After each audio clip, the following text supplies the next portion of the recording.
Salut tout le monde, j'espère que vous allez bien. Écoutez, moi ça va nickel. Donc aujourd'hui on se trouve dans la vidéo qui sera la présentation de mes 9 coups de cœur de ces 6 premiers mois. Donc j'ai 9 coups de cœur dans 52 livres lus, donc je crois que ça va, j'ai réussi à me contenir. J'ai pas eu le coup de cœur trop facile, donc je suis contente de moi parce que l'année dernière j'avais vraiment eu le coup de cœur vraiment hyper facile. Aussi petit aparté, si je suis habillée pareil que la vidéo, oui non peut-être, c'est normal, c'est parce que je filme ça vraiment à la suite. Si je suis coiffée pareil, comme ça, si je suis habillée pareil c'est normal, vous inquiétez pas, c'est juste que je filme les deux à la suite bien sûr, à la suite, du coup c'est normal. Donc bah c'est parti pour présenter mes 9 coups de cœur.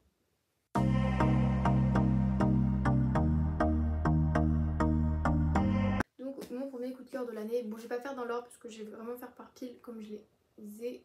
Désolée s'il y a du bruit, c'est parce qu'il y a ma fenêtre ouverte. Bref, donc le premier coup de cœur que j'ai eu c'était The Bell the Nightingale de Catherine Arden, donc L'ours et le rossignol en français. Donc dedans on suit Vassia qui est une jeune fille qui habite en Russie, dans la Russie ancienne et catholique. Et donc on la suit aussi avec les contes qui sont racontés par Dounia, donc sa sœur. Et c'est juste magnifique d'ailleurs les contes. Donc on la suit vraiment dans sa famille, sa relation avec les animaux et en particulier avec les chevaux, elle a une relation incroyable. Au début elle est jeune. Du coup on la suit, elle fait pas mal de bêtises et c'est assez comique. C'est pour ça que le tome 1 a été un coup de cœur un peu moins pour le sud de la trilogie. En fait, Vassia, elle a une petite particularité, c'est qu'elle peut entendre les petits êtres protecteurs de la maison. Et ça c'est trop mimi, du coup voilà, moi je vous le conseille. Enfin, tous les livres d'ailleurs je vais vous les conseiller, donc ça sert à rien que je vous dise pourquoi. Ensuite, pour pas l'oublier, parce que c'est le seul que j'ai pas avec moi, c'est Heartstopper, le tome 5 de Alice Oseman.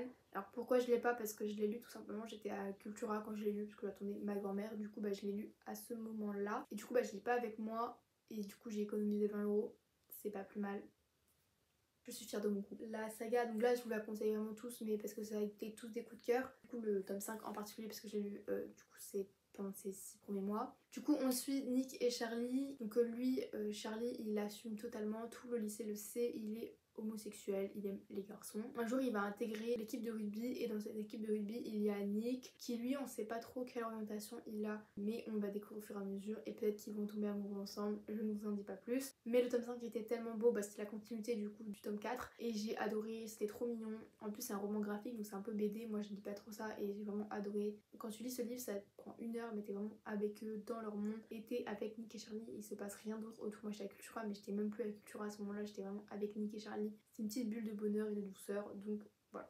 Puis je crois qu'il y a le tome 6 qui sort mais c'est le dernier, je suis dégoûtée que ce soit le dernier, j'aurais préféré qu'elle en fasse encore plein. Après il y a aussi les novellas, donc comme Loveless, L'année solitaire, je crois qu'il y a Silence radio et tout mais eux je les ai pas encore lus. Ensuite en troisième coup de cœur j'ai The Midnight Library de Matt Haig, donc c'est la bibliothèque de minuit en français. Du coup dedans on suit Nora qui a décidé de se suicider puisqu'elle en avait clairement marre de sa vie, rien n'allait dans sa vie. À un moment où elle se suicide, elle se retrouve entre la vie et la mort et elle est dans The Midnight Library, donc dans la bibliothèque de minuit. Et dedans elle est avec une libraire qui a un lien avec son histoire et elle va lui expliquer que elle a une deuxième chance et qu'elle peut ouvrir plusieurs livres et donc découvrir plusieurs vies différentes pour peut-être reprendre sa vie d'une nouvelle façon. Et du coup elle va tester plusieurs vies et elle va choisir ou non de continuer sa vie dans ces nouveaux livres entre guillemets, parce qu'elle va ouvrir un livre et elle va tomber sur plusieurs vies qu'elle aurait pu vivre si elle avait fait un autre choix. Et j'ai trouvé ça génial ce concept, sachant qu'elle a quand même un temps imparti parce qu'à un moment donné The Midnight Library va disparaître. Donc je trouve ça juste génial de savoir est-ce qu'elle va continuer ou non à vivre, est-ce que si elle avait fait ce choix ou non, qu'est-ce qui se serait passé. Et c'était un livre vraiment genre hyper bouleversant, moi j'ai adoré. Ensuite, attendez mais je viens de me ressouvenir un truc, c'est que je sais pas où il se range. Je regarde dans mon retour de caméra mais je viens de voir que je me suis trompée d'endroit pour un livre. Bref. Donc le quatrième coup de cœur que j'ai c'est La maison au milieu de la mer Céruléenne de T.J. Klune aux éditions de Saxus. Bon juste je sais pas, je fais trop beau. Et après si vous voulez le voir je crois que j'ai déjà présenté dans une autre vidéo. Mais du coup ce livre c'était un banger. Donc dedans on suit Linus Baker qui est un homme assez solitaire et qui travaille en tant qu'agent du ministère de la jeunesse magique. Et donc un jour il est envoyé en mission par le cadre extrêmement supérieur pour aller sur l'île de Mars Marias pour aller regarder si dans le foyer où résident 6 pensionnaires dangereux, si tout se passe bien et si tout est respecté. Donc il n'a pas le choix d'y aller, il a pas envie d'y aller mais il y va. Et donc Linus va découvrir là-bas 6 enfants qui sont présumés dangereux, mais aussi Arthur qui est celui qui garde les 6 pensionnaires. Et du coup sur cette île on va découvrir un nouveau Linus. Le message qui est passé c'est vraiment la différence et c'est juste magnifique. Moi je trouve ça énormément important. Le message qui est délivré du coup dans ce livre, et je vous le conseille pareil fois 10 000 parce que vraiment il est magnifique et surtout la façon dont Linus évolue tout le long de ce livre est incroyable. Ensuite il y a en 5e coup de cœur je crois, donc en 5e coup de cœur il y a The Blood Traitor de Lynette Noni, donc c'est le tome 3 de The Prison Healer, sachant que le tome 1 était un coup de cœur, le tome 2 un 4 étoiles, un truc comme ça, entre 4 et 5 étoiles mais c'était pas un 5 étoiles. Du coup je vais vous présenter plutôt le tome 1, ça serait le plus logique pour vous. Donc on suit dedans, attendez, Kiva, oui. On suit du coup Kiva qui est dans la prison de Zalindov depuis des années et elle dedans elle est guérisseuse, donc elle guérit les prisonniers qui arrivent dans cette prison et aussi elle les tatoue, donc chaque personne a un tatouage pour identifier dans cette prison. Et un jour il va y arriver la reine traîtresse, donc c'est la reine rebelle je crois de tête. Et donc la reine rebelle, elle arrive et elle est condamnée à subir les 5 supplices. Sauf que pour une raison que l'on ignore, vu qu'elle est trop mal en point, Kiva va décider de le faire à sa place, de se sacrifier à sa place. Mais le petit problème c'est que jamais personne n'a survécu à ces 5 supplices. Donc voilà. Je vais pas vous en dire plus, faut vraiment lire déjà le tome 1 et après la trilogie. Mais donc dans The Blood Traitor, c'est juste que quand on avance dans les tomes, le début c'est plus de la découverte. Mais après ça part sur une intrigue politique, sur des enemies to lovers. Mais attention, la romance est vraiment en arrière-plan. C'est un slow burn déjà. Mais vraiment incroyable, l'intrigue politique dedans est juste magique. En 6e coup de cœur, j'ai eu La vie invisible d'Adi Larue de V. Schwab aux éditions Lumen. Donc dedans on suit donc Adi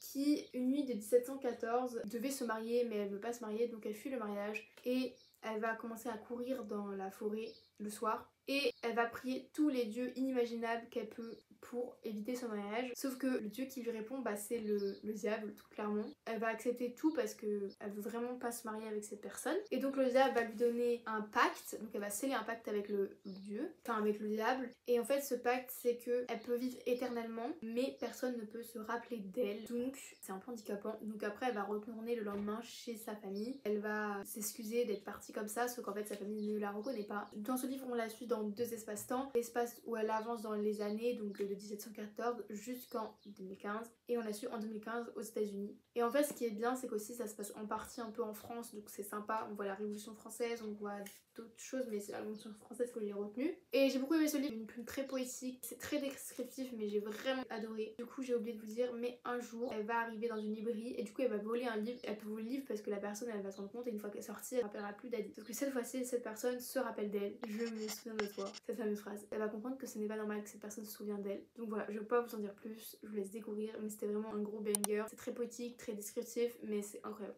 Ensuite, comme 7e coup de cœur, j'ai eu La fille de la déesse de la lune de Sue Ellington aux éditions Stardust, donc j'ai en édition poche. Donc dedans on suit Xingyin qui est la fille de la déesse de la lune. Sa naissance a toujours été cachée aux yeux de la population. Sauf qu'un jour l'empereur céleste va arriver et va se rendre compte de quelque chose, qui a peut-être quelqu'un, puisque sa maman a commis un délit de boire un élixir d'immortalité et du coup elle est prisonnière sur la lune depuis des années. Du coup Xingyin était cachée aux yeux des empereurs et donc elle est contrainte de fuir la lune, donc sa maison, mais elle promet une chose, c'est de revenir sauver sa mère.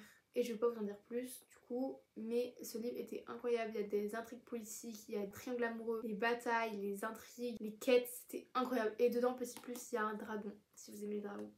Enfin, il y a des dragons et il y a vraiment une pépite ce livre. Et le world building aussi, il est incroyable. Ensuite, pour continuer, je trouve que les 2 livres ils se ressemblent, regardez.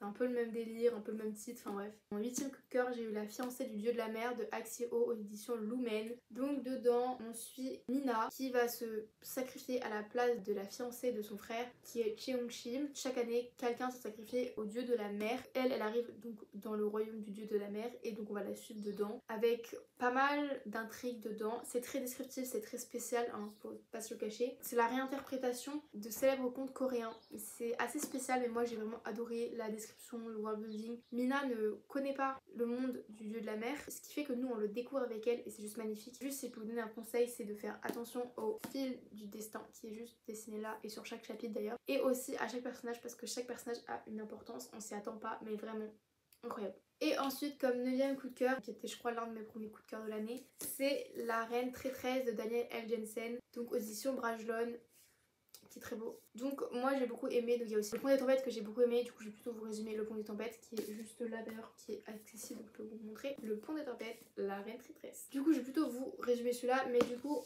on suit donc Lara qui est entraînée depuis toute jeune pour envahir entre guillemets le royaume de Itikana. Donc elle est princesse de Maridrina. Elle est entraînée. Un jour elle va être mariée pour faire un pacte du coup avec Itikana entre guillemets d'entente, sauf que Lara, elle va peut-être être un peu tiraillée entre son envie de aider Itikana ou de aider son royaume à elle, qui est Maridrina, avec le roi Arène du coup d'Itikana. Peut-être qu'elle va être un peu tiraillée entre les deux, je n'en dis pas plus. Et donc La Reine Traîtresse, donc qui est clairement la suite, qui était clairement incroyable. J'ai adoré la haine qu'il y avait dedans, la façon dont les choses sont apportées, le world building il est juste incroyable. Enfin bref, j'ai pas trop vous en dire parce que ce serait vous spoil du coup le tome 1. Mais vraiment incroyable cette duologie, même si c'est une duologie dans une saga, mais vraiment un banger aussi, l'intrigue politique aussi. Je crois que j'aime beaucoup les intrigues politiques. Donc voilà pour mes 9 coups de cœur jusqu'à date. J'espère que cette vidéo vous aura plu. Si elle vous a plu, n'hésitez pas à laisser un petit like, à commenter un cœur bleu si vous avez regardé cette vidéo jusqu'au bout. Et sur ce, je vous dis à la prochaine pour une prochaine vidéo. Salut!